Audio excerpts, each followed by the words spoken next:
Hello, I'm Sandy, and I believe in Pollyanna. I believe that Pollyanna and her glad game approach to life can transform any circumstance.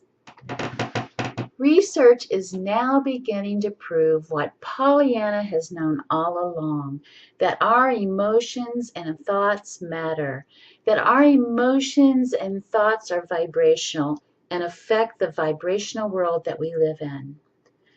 So, who is Pollyanna and what can we learn from her philosophy of life? Pollyanna Whittier is the title character created by Eleanor H. Porter in her best-selling novel Pollyanna, published in 1913. Pollyanna is a little girl who loses both her parents and becomes an orphan.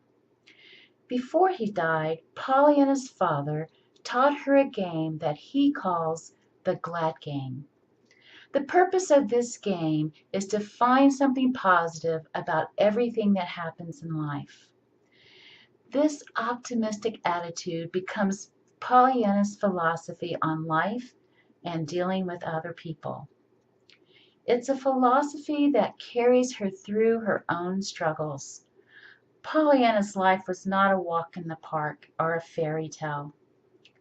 She's taken in by her aunt, who is rich in finances, yet poor in spirit. Pollyanna's aunt is a curmudgeon. At the risk of oversimplifying a complex personality, we could characterize the curmudgeon as someone who never sees an opportunity without a problem. Contrast that with the eternal optimist, Pollyanna, who never sees a problem without an opportunity. The town they live in is occupied by many people who are dealing with struggles and obstacles of their own.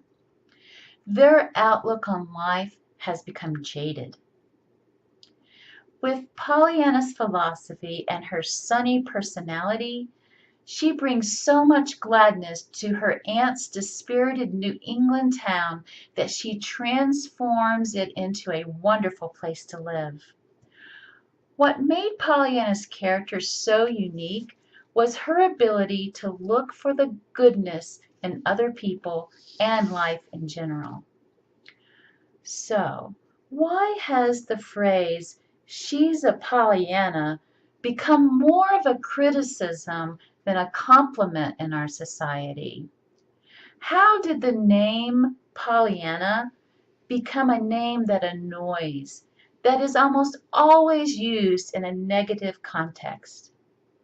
To be called a Pollyanna is to be called a naively cheerful person who wears rose-colored glasses and would not see reality if it bit her on the nose. Being a Pollyanna myself, there have been countless times that I've experienced the rolled eyes or the dismissive attitudes of the Eeyores around me.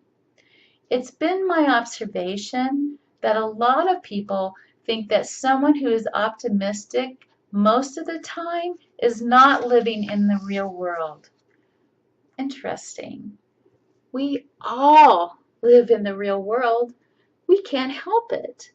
Unless you've been living in the foothills of the Himalayan mountains with monks for the last 20 years, you've seen more than your fair share of the real world. The real world includes the economy, the healthcare crisis, and the political division that creates disunity everywhere we turn. And add to that the day-to-day stress that we all experience with modern technology, two-income families, and keeping up with the wide variety of roles that we all have to play. The actual character of Pollyanna, not her distortion, simply wanted to promote a single idea: finding something to be glad about in any bad situation. But she did this not by diminishing the sadness or loss or tragedy of the situation, she knew and felt the distress of grief and loneliness at a young age. She cried as any child would. And through her sorrow, she became a compassionate child, actively participating in helping others.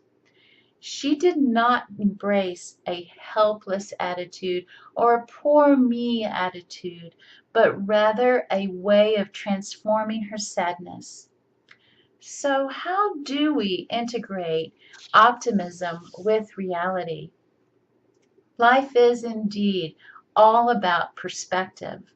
Perspective is how we observe and understand those things we choose to see in ourselves, in others, and in the world around us. Pollyanna was fortunate that her father taught her the art of optimism. She had the opportunity to choose an optimistic perspective, and she seized it. There are many important reasons why optimism is beneficial. Some of them have to do with balancing those parts of ourselves that give rise to fear. Some of them have to do with the energy we create with any focused thought, energy that follows a neutral but unwavering universal law. Others have to do with the creation of hope, which feeds faith and nurtures contentment.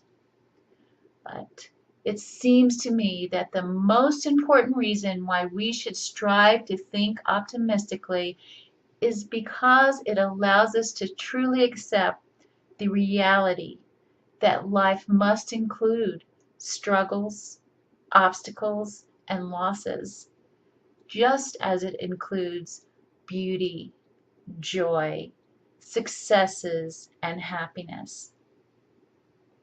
Much discussion has been had about the need for balance in our lives, and yet how easy it is to deny ourselves of the gift of balance by attempting to remove anything unpleasant or undesirable, in the belief that a utopia is somehow better than the humanity that we have actually been given.